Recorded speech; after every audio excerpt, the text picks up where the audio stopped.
வணக்கம் மக்களே, welcome back to நேற்று இன்று நாளை. இன்றைக்கி நம்ம பார்க்க போகிற recipe eggless chocolate peanut butter cookies. ரொம்ப கிறிஸ்பியாக வாயில் கரையிற மாதிரி இருக்கிற இந்த குக்கீஸ் பண்ணுறதுக்கு ரொம்ப மினிமமான இன்க்ரீடியன்ட்ஸ் தான் தேவை. ரொம்ப ஈஸியாகவே இதை நீங்கள் வீட்டில் பண்ணிடலாம். இந்த ரெசிபியில் நான் homemade chocolate peanut butter use பண்ணியிருக்கேன். அதோட லிங்க்கை நான் டிஸ்கிரிப்ஷன் பாக்ஸில் கொடுக்குறேன். இந்த ரெசிபிக்கு தேவையான இன்க்ரீடியன்ட்ஸ் உங்கள் ஸ்க்ரீனில் வருது, நான் டிஸ்கிரிப்ஷன் பாக்ஸ்லையும் கொடுக்குறேன். முதல்ல ஒரு மிக்சிங் பவுலில் 2 டேபிள் ஸ்பூன் நல்லா சாஃப்டாக இருக்கிற பட்டரை சேர்த்து க்ரீம் பண்ணிக்கலாம். க்ரீம் பண்ணுறதுக்கு பெருசாக ஒன்றும் பண்ண வேணாம், பீட்டரை வச்சு அப்படியே நீங்கள் அடிச்சிங்கன்னா போதும்.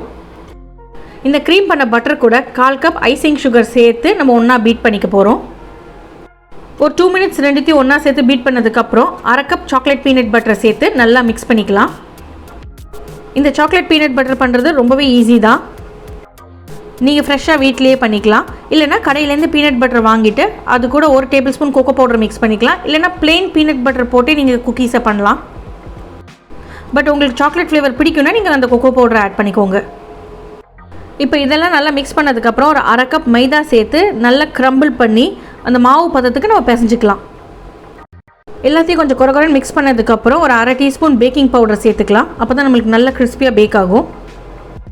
இப்போ இந்த மாவு நல்லா ஒன்று சேர்ந்து இந்த பூரி மாவு பதத்துக்கு நம்ம கொண்டு வரணும். அதுக்கு 1 டீஸ்பூன் வெண்ணிலா எசன்ஸ் சேர்த்துக்கலாம்.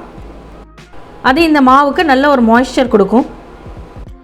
வெண்ணிலா எசன்ஸ் சேர்த்தோன்னே உங்களுக்கு பிசையறதுக்கு ரொம்பவே ஈஸியாக இருக்கும். அது அப்படியே ஒரு பந்து மாதிரி பிசைஞ்சு உருட்டி எடுத்து வச்சுக்கோங்க. உங்களுக்கு இந்த மாவு ஹேண்டில் பண்ணுறது கஷ்டமாக இருந்தால் அப்படியே ரோல் பண்ணி ஒரு 10 நிமிஷம் ஃப்ரிட்ஜில் வச்சு எடுத்திங்கன்னா உங்களுக்கு நல்லா ஹார்டாகிடும்.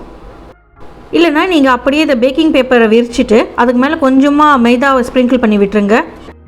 அப்புறம் இந்த மாவை வச்சுட்டு மேலே ஒரு பேக்கிங் பேப்பரை ஸ்ப்ரெட் பண்ணிவிட்டு நீங்கள் சப்பாத்தி கட்டையை வச்சுட்டு நல்லா தின்னாக ரோல் பண்ணிவிடுங்க. உங்களுக்கு எந்த திக்னஸில் எடுக்க முடியுதோ அந்த திக்னஸில் ரோல் பண்ணிக்கோங்க. எல்லா சைடும் ஈவனாக இருக்கா மாதிரி கொஞ்சம் அப்படியே டர்ன் பண்ணி ரோல் பண்ணுங்கள். அப்போ தான் நம்மளுக்கு கார்னர்ஸும் ஈவனாக இருக்கும். இதை ரோல் பண்ணதுக்கப்புறம் குக்கி கட்டரை வச்சு உங்களுக்கு எந்த ஷேப் வேணுமோ அந்த ஷேப்புக்கு நீங்கள் கட் பண்ணி எடுத்துக்கலாம்.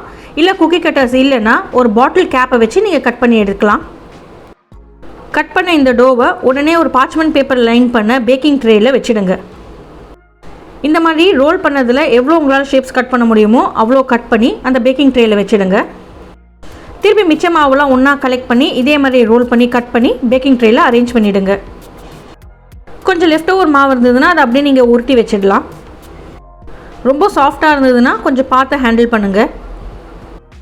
இந்த மாதிரி மொத்த மாவையும் நீங்கள் குக்கீஸாக ஷேப் பண்ணிவிடுங்க. உங்களுக்கு எந்த டாப்பிங் வேணுமோ அதை நீங்கள் மேலே போட்டுக்கலாம். லைக் பீனட்ஸ் போடலாம், இல்லை ஆல்மண்ட்ஸ் போடலாம், இல்லைனா சாக்கோ சிப்ஸ் போடலாம். நான் இன்றைக்கி சும்மா அங்கங்கே சாக்கோ சிப்ஸ் மட்டும் வச்சுருக்கேன். குக்கீஸை பேக் பண்ணுறதுக்கு முன்னாடி ஓவனை 200 டிகிரி சீல ஒரு 10 நிமிஷத்துக்கு ப்ரீ ஹீட் பண்ணிக்கோங்க. நீங்கள் கடாயில் பேக் பண்ணுறீங்கன்னா அதையும் நீங்கள் ப்ரீ ஹீட் பண்ணிக்கோங்க. இந்த ட்ரேவை ப்ரீ ஹீட் பண்ண ஓவனில் 180 டிகிரி சீல ஒரு 15 நிமிஷம் பேக் பண்ணுங்கள்.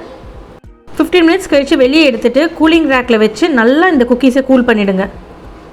நீங்கள் வெளியே எடுக்கும்போது இந்த குக்கீஸ் சாஃப்டாக தான் இருக்கும். ஆனால் கூலாக நம்மளுக்கு நல்லா கிறிஸ்பி ஆகிடும். நீங்கள் முன்னாடியே எடுத்துட்டிங்கன்னா அது சாஃப்டாக இருக்கும். ஓவர் பேக் பண்ணாலும் ரொம்ப கிறிஸ்பி ஆகிடும்.